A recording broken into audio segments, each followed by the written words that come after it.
Buenos días a todos los que me escuchan. Soy Reinaldo Martorell, del Departamento de Salud Global de Emory. Antes que todo, quiero reconocer a la coautora de esta presentación, a la doctora Melissa Young, también de la Universidad de Emory en Atlanta. Queremos contarles sobre investigaciones recientes que se están haciendo en nuestra universidad y en otras instituciones sobre los criterios que se usan para definir la anemia en mujeres y niños. Este tema tiene muchísima relevancia para programas y políticas, como verán luego. La gran mayoría de los países usan los puntos de corte propuestos por la OMS tanto en ámbitos clínicos y en salud pública. La anemia, por lo tanto, es una derivación completamente estadística. La OMS define la anemia como valores inferiores al percentil 5 de la distribución de hemoglobina en la población de referencia. Lo más importante de este procedimiento es la selección de la población de referencia. Uno quisiera que esta fuera una población en buen estado de salud y nutrición. Este es un aspecto, como decía, muy importante al cual vamos a regresar. Recuerden que por definición hay 5% de anémicos en la población de referencia y 95% de no anémicos. Aquí pueden observar los puntos de corte que la OMS ha propuesto para diferentes grupos de la población. Como ven, en mujeres no gestantes, el punto de corte para definir cualquier tipo de anemia, ya sea leve, moderada o severa, cualquier tipo es menos 12 gramos por 100 decilitros.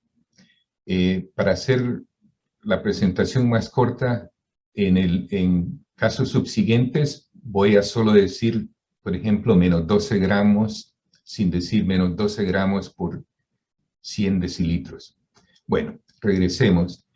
También verán que en mujeres gestantes el punto de corte es menos de 11 gramos.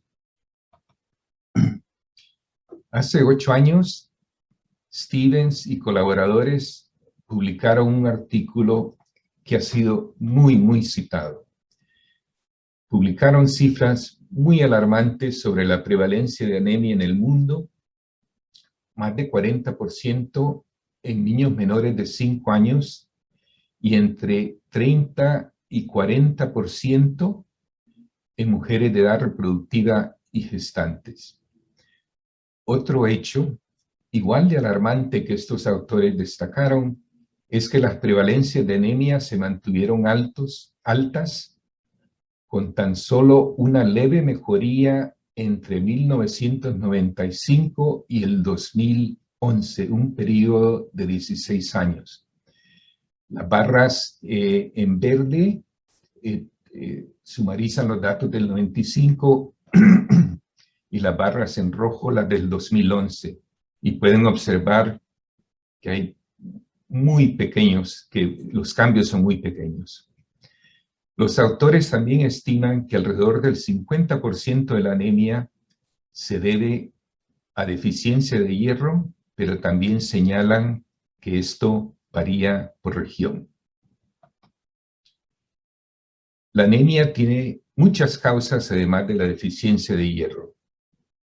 Como ven, el diagrama Venn de círculos solapados, solo parte de la anemia se debe a la deficiencia de hierro. A esta parte le llamamos la anemia ferropriva. Algunas causas son nutricionales e incluyen deficiencias en vitaminas como folato y B12. Las infecciones como anquilostoma, malaria y sida también juegan un papel muy importante, al igual que los procesos inflamatorios.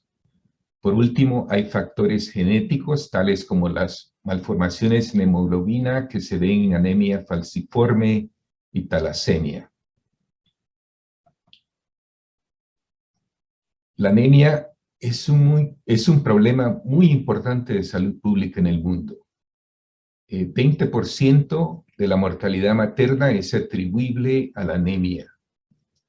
Es una causa importante de mortalidad perinatal, de bajo peso al nacer. También es un factor causante de depresión. Un aspecto muy importante en términos de formación de capital humano es que reduce la capacidad de aprendizaje y reduce la capacidad para el trabajo y la productividad.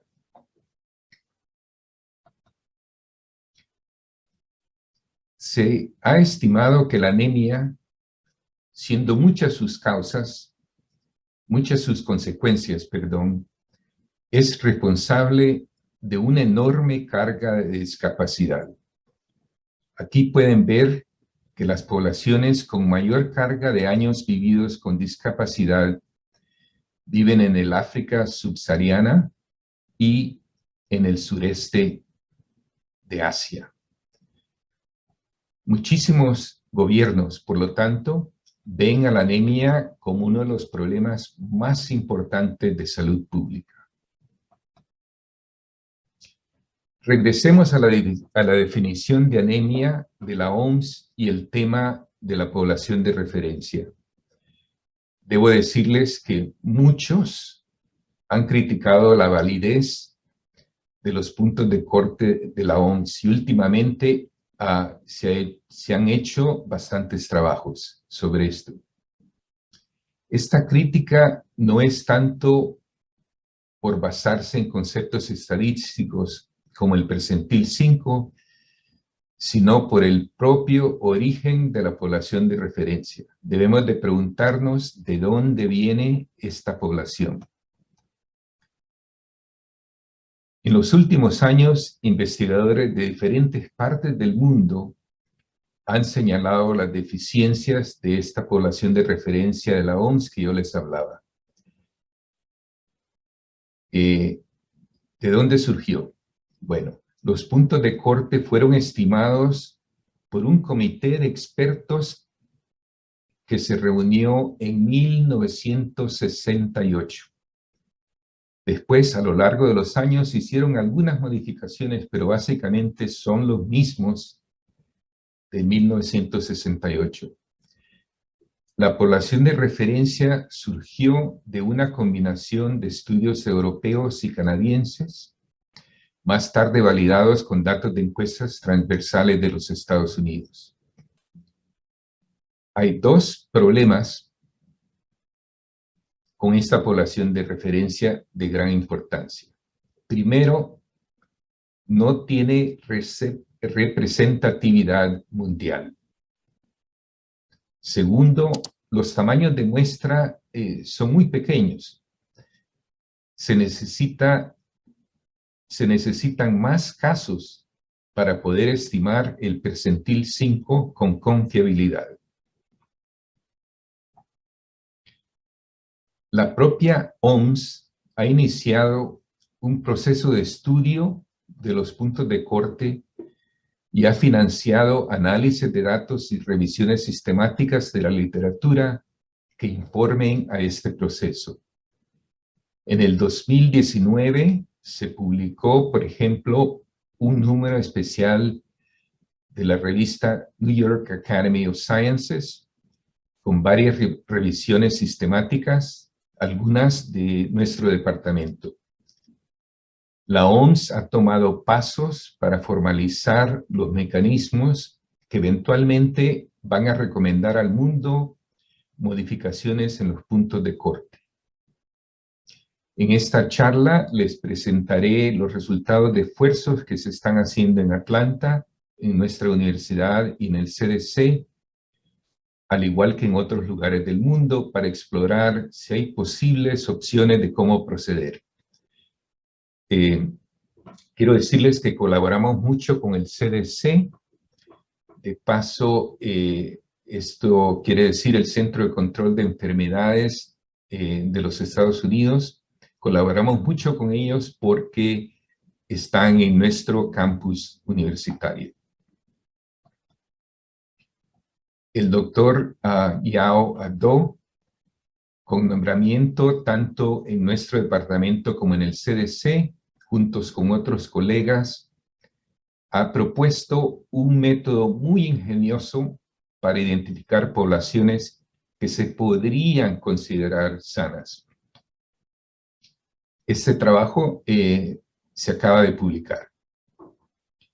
¿En qué consiste este método? Bueno, parte primero de las pocas encuestas nacionales de niños y mujeres con información sobre no solo hemoglobina, sino biomarcadores de micronutrientes, incluyendo marcadores de inflamación. Otro paso es que elimina casos con evidencia de deficiencia en uno o más indicadores de deficiencia o infección. Considera a la población restante como sana y la usa para generar puntos de corte de anemia, como les decía, para estimar el percentil 5 de la distribución de esta población que queda. Y luego, como les mostraré, estos autores también comparan la prevalencia de anemia usando este nuevo punto de corte que proponen con el de la OMS. Específicamente, Ado y colaboradores eliminaron los casos con ya sea deficiencia de hierro, deficiencia de vitamina A, anemia, inflamación y malaria.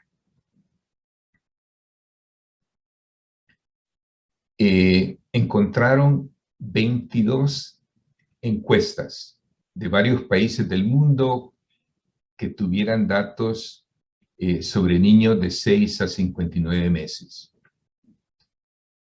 Después de excluir un número muy grande de casos, como les contaba, usaron los restantes para estimar el percentil 5.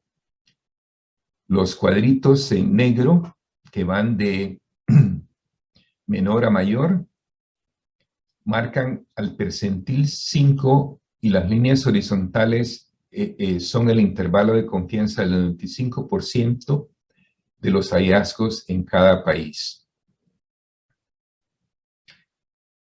El diamante acá señala el estimado del percentil 5 en la muestra total de todos los países.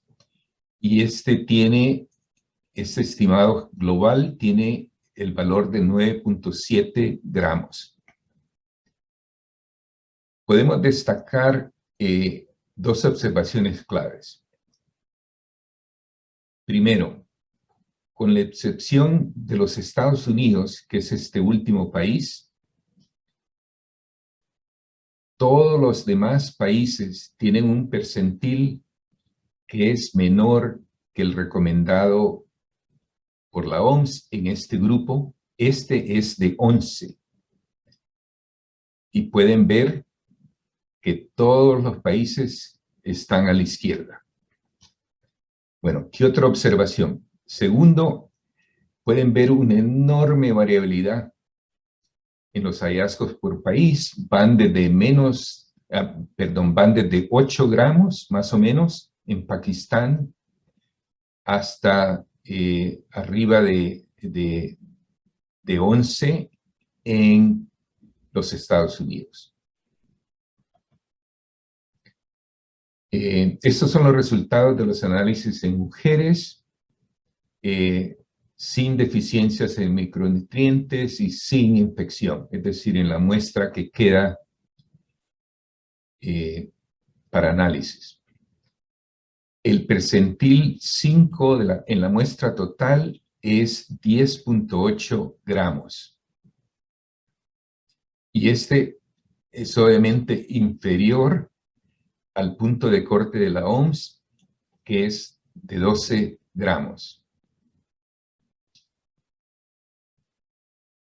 Por último, y esto no sé si lo van a poder notar porque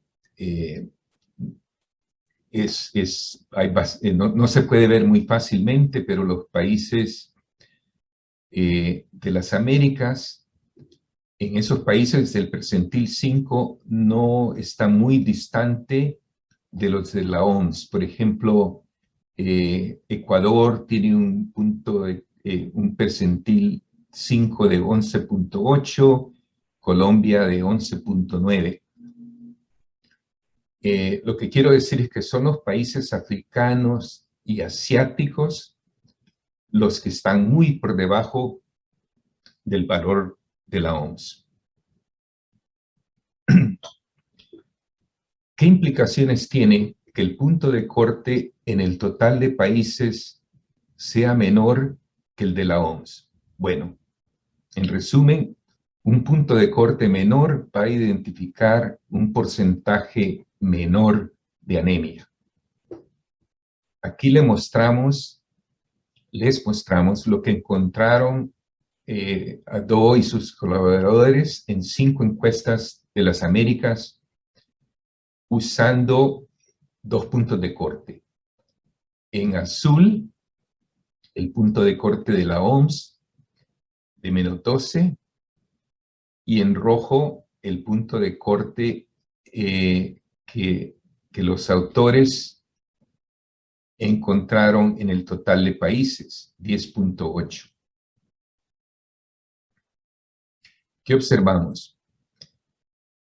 Que las prevalencias disminuyen notablemente al usar el punto de corte de Ado y colaboradores. Por ejemplo, en Colombia, baja de 15.2 a 5.2. Pero nos podemos preguntar, ¿es válido el promedio de los países como punto de corte para países americanos? Bueno, esto no está muy claro. Si usamos los propios percentiles encontrados en los países americanos, que les decía no son muy distantes de los de la OMS, las prevalencias no van a cambiar mucho. Quiero contarles sobre otro estudio similar. Un grupo en la India ha seguido la metodología propuesta por Ado y colegas en un estudio sobre anemia en niños y adolescentes de 1 a 19 años, y este análisis se basa en una encuesta nacional, y este estudio también acaba de ser publicado, creo que hace un mes o 2 meses. La base de datos tenía más de 41,000 niños con información completa sobre anemia y otros aspectos. Los autores procedieron a identificar a la población sana en base a la exclusión de los casos con las siguientes condiciones: deficiencias nutricionales como hierro, folato, vitamina 12 y retinol. Eliminaron a los casos con inflamación, con variantes anormales de hemoglobina y con historia de tabaquismo. Este procedimiento excluyó al 80% de la muestra y se quedaron tan solo 8,087 casos de los 41,000 que denominan como población sana. Después de eliminar los casos con deficiencias y otros problemas, estimaron el percentil 5 en las diferentes edades en esta submuestra del 20%, y obtuvieron los valores que se indican en la curva roja con el intervalo de confianza. En azul, en forma de escalera, se ven los diferentes puntos de corte de la OMS para los varios grupos de edad. Es curioso que en la versión que se publicó, de donde saqué yo esta diapositiva, la leyenda está invertida. Esta revista es de gran prestigio, es Lancet Global Health, y esto llama mucho la atención de que se les escapó esto.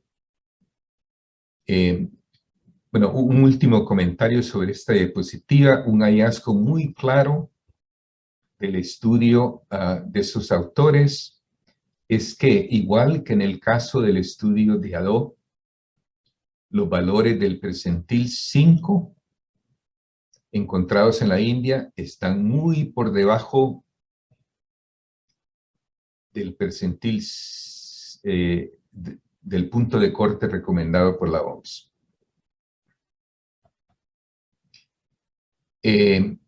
Aquí les presento el caso de las niñas y adolescentes. Se encontró exactamente lo mismo. De nuevo, los valores del percentil 5 en la India son menores de manera consistente que los de la OMS en todas las edades. Yo conozco a sus autores. Es interesante que ellos de una vez proponen estos puntos de corte de anemia que han estimado para usarlos en la India y rechazan los puntos de corte de la OMS. Es interesante que no hayan esperado que se forme un consenso sobre cómo proceder. A mí esto me llama mucho la atención, habiendo trabajado mucho en la India, porque este país tiene procedimientos y estructuras muy formales para revisar estándares en nutrición y alimentación. Luego estos autores tomaron los puntos de corte de la OMS en azul y los de su estudio en rojo y los usaron para estimar la prevalencia de anemia en la muestra original de 11 a 19 años. Es decir, derivaron los percentiles en la muestra, su muestra del 20%, pero luego vieron en la muestra total de 41,000 niños cómo se comparan el uso de estos dos puntos de corte. Ellos encontraron una reducción muy marcada en la prevalencia de anemia a lo largo del rango de 1 y 19 años, al comparar estos dos puntos de corte. Por ejemplo, en niños de 1 a 4 años, la prevalencia bajó de 41% a 18%.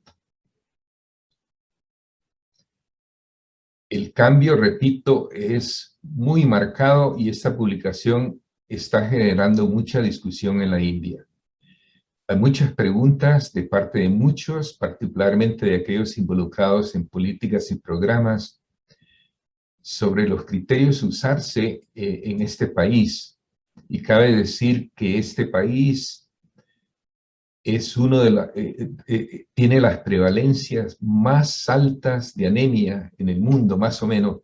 Hay otros países cercanos o ligeramente mayores, pero está entre los más altos cuando se usan los criterios de la OMS.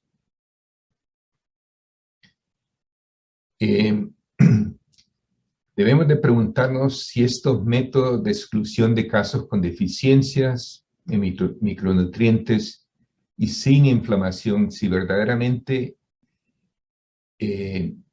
identifican a poblaciones sanas. Esa es una pregunta muy importante. Cabe decir que ninguno de los dos estudios, el de ADO y el de Sachdev, ninguno de esos dos estudios ha presentado en detalle y comentado sobre las características de los casos sin deficiencia en algún micronutriente. ¿Quiénes son estos llamados sanos? Por otra parte, uno pensaría que la buena salud abarca otros aspectos como el buen crecimiento y desarrollo en niños y la falta de secuelas de nutrición en niños y adultos. ¿Es posible tener otras opciones? ¿Es posible encontrar poblaciones sanas en el sentido amplio de lo que significa ser sano y hacerlo en varios países y etnias del mundo? Definitivamente que sí. El estudio multicéntrico de la OMS ya lo hizo. Si bien recuerdan, este estudio nos dio las curvas de crecimiento de la OMS con las cuales se evalúa el peso y talla en niños alrededor del mundo. El estudio multicéntrico de la OMS se llevó a cabo en varios países del mundo, en los Estados Unidos, en Brasil, en Ghana, en el África, en Omán, en el Medio Oriente, en Noruega, en Europa y en la India. El estudio multicéntrico de la OMS no escogió muestras representativas de estos países, todo lo contrario. Se buscaron familias muy selectas de estos países con buenos niveles de educación, que no tuvieran limitaciones de ingreso y que vivieran en hogares con niveles satisfactorios de saneamiento ambiental. En familias sin limitaciones económicas para adquirir una buena alimentación y todos los cuidados médicos requeridos.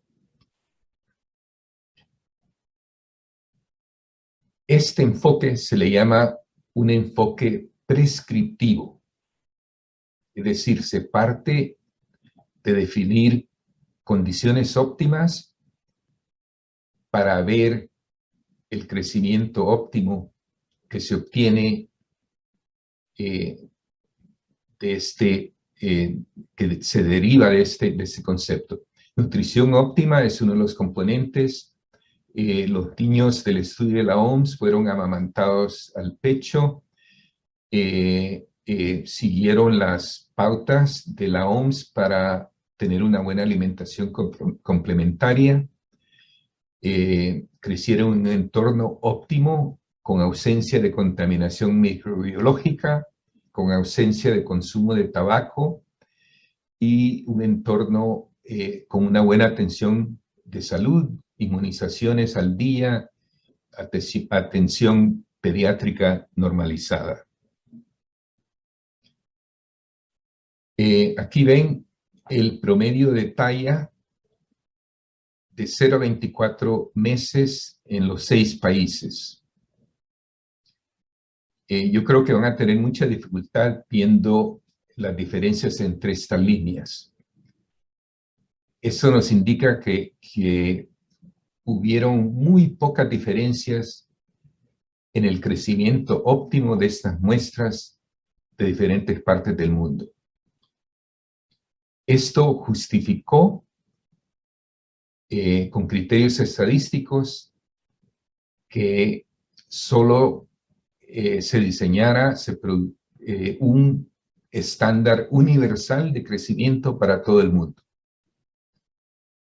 Y este estándar de la OMS, debo decirles, resultó ser más estricto que los que se usaban, y esto causó que la prevalencia de baja talla en niños de países pobres aumentara.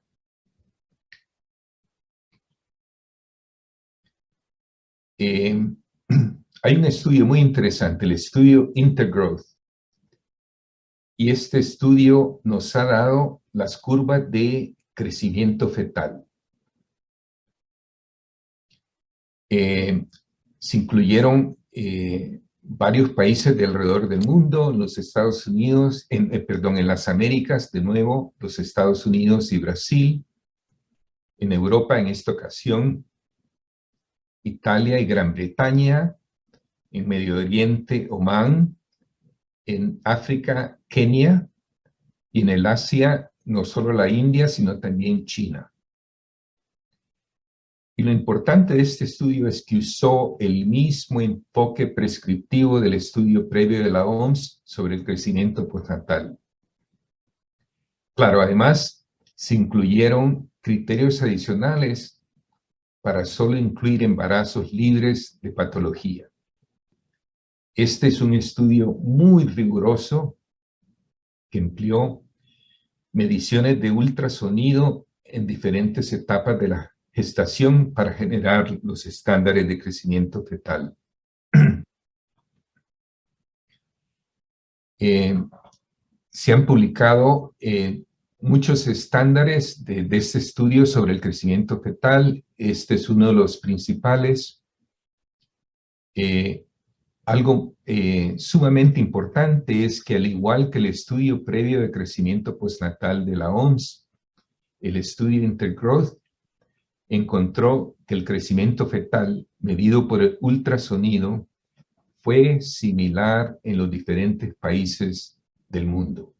Encontró el mismo potencial de crecimiento fetal, cuando, claro, las condiciones del entorno del embarazo son óptimas. También este estudio de Intergrowth tiene un estudio de crecimiento en los niños del estudio Intergrowth, y este se hizo de manera longitudinal. Entonces hay datos postnatales de esta muestra, y esos datos se pueden comparar con los de la OMS, y esto se ha hecho y se ha encontrado una coincidencia total entre esos dos estudios, el de crecimiento de la OMS y el Intergrowth. Si les interesa, se ha publicado un número especial del International Journal of Obstetrics and Gynecology con una descripción muy completa de la metodología y sus protocolos. Este número tiene 21 artículos y salió publicado en el 2013. Afortunadamente, el estudio Intergrowth tiene información sobre hemoglobina durante el embarazo en 3.502 casos, como parte del sistema de atención prenatal que recibían estas mujeres.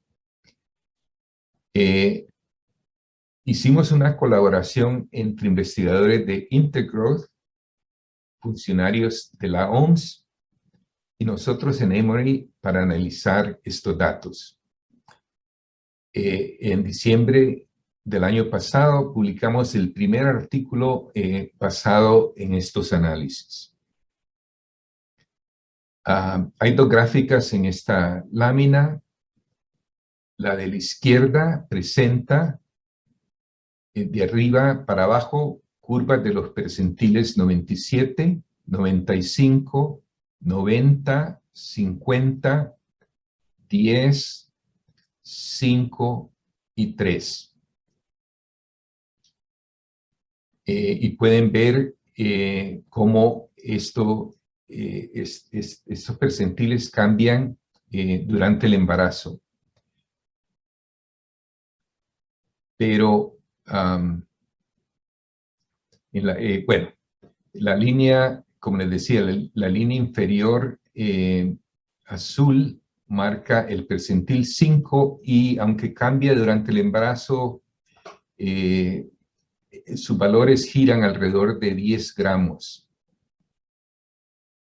En la gráfica de la derecha sobreponemos los puntos de corte de la OMS, que son 10.5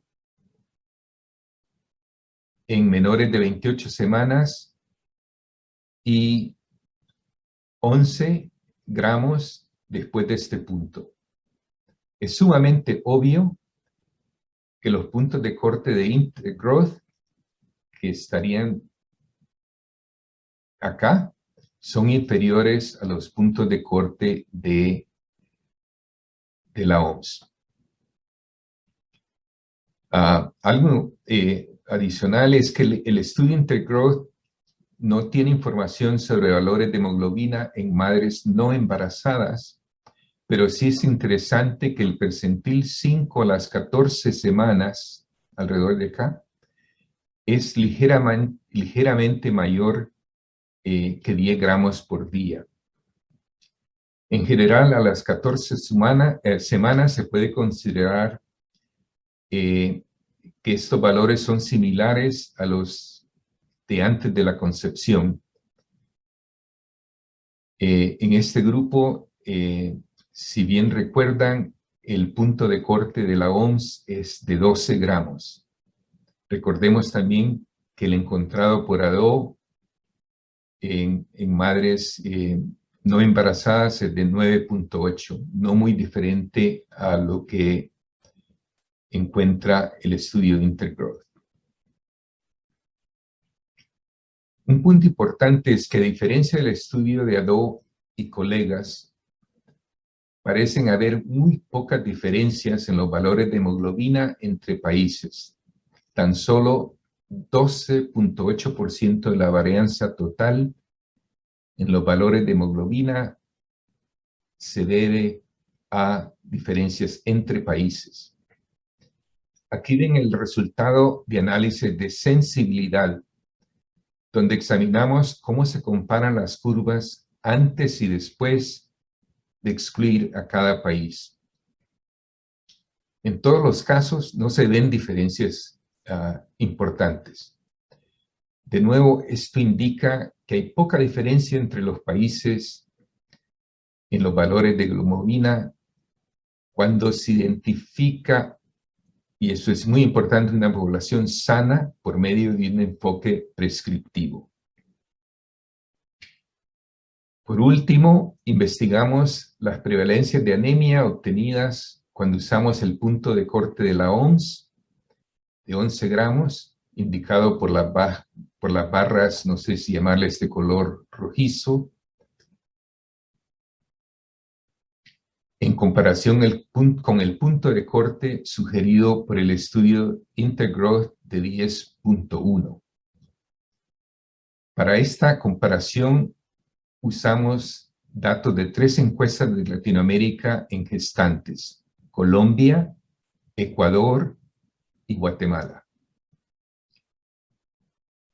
Al usar el punto de corte de Intergrowth, la carga de anemia disminuye dramáticamente.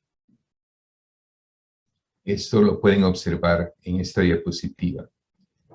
Recuerden que la población de referencia, por definición, tiene 5% de anemia. Las prevalencias encontradas en Colombia y Ecuador están muy cercanas al 5%, y en Guatemala son aún inferiores a lo que se encuentra en la población de referencia.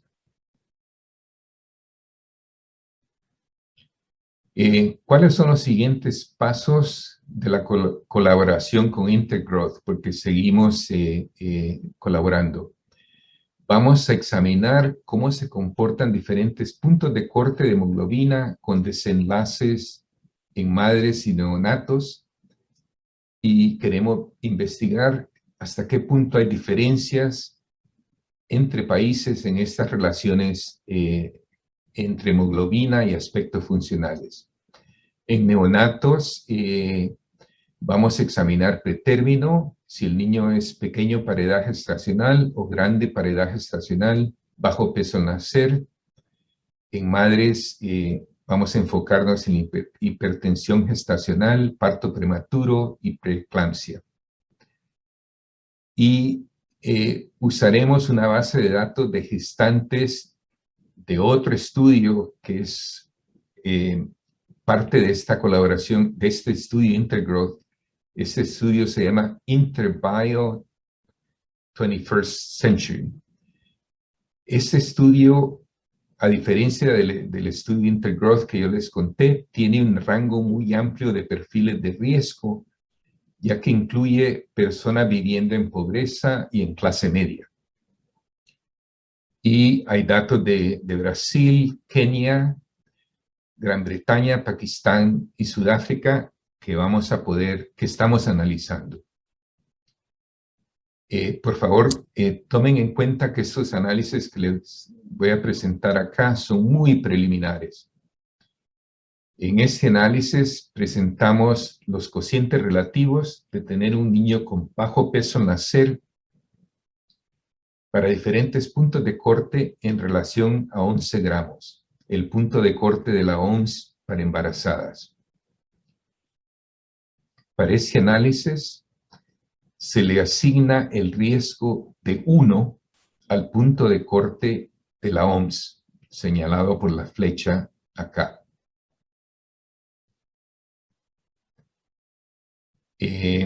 Vemos el riesgo relativo que el riesgo relativo de valores menores de 11 va aumentando hasta llegar más o menos, por ejemplo, a 8,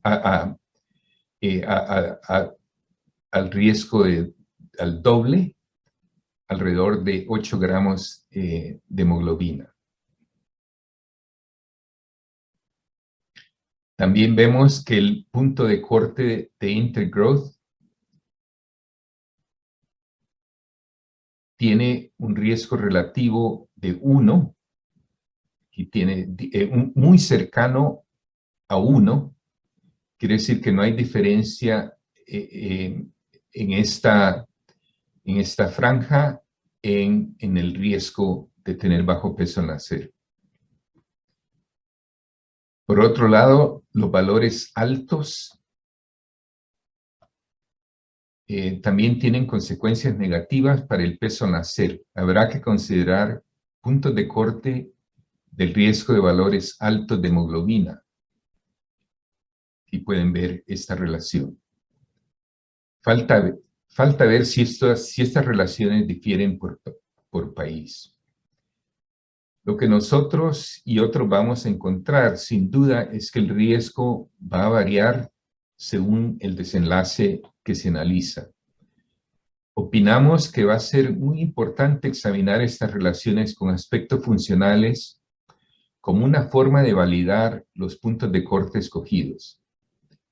Al final, la OMS podría abandonar el enfoque estadístico y basarse en estas relaciones funcionales o hacer una combinación de los dos. Todo dependerá de los hallazgos. La OMS va a continuar con el proceso de revisión de los puntos de corte y publicación de las nuevas guías. Todo parece indicar, por lo que les he presentado, que estos puntos de corte serán menores que los actualmente recomendados.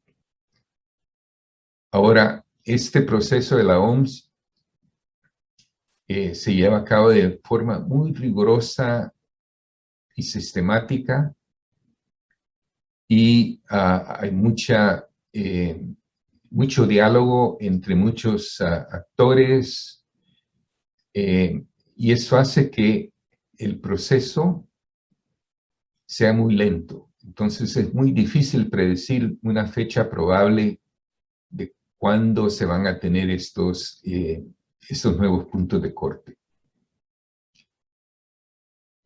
También quiero decir que en algunos países de Latinoamérica posiblemente la anemia dejará de ser un problema alarmante, y se van a tener que evaluar las implicaciones a nivel clínico y para políticas y programas basado en esto. Aunque no se puede descartar nada, esperamos que no se escojan puntos de corte que difieran por etnia o por país, ya que esto va a tener muchas consecuencias. Por ejemplo, impedirá la comparación internacional. Bueno, muchísimas gracias por escucharme. Gracias.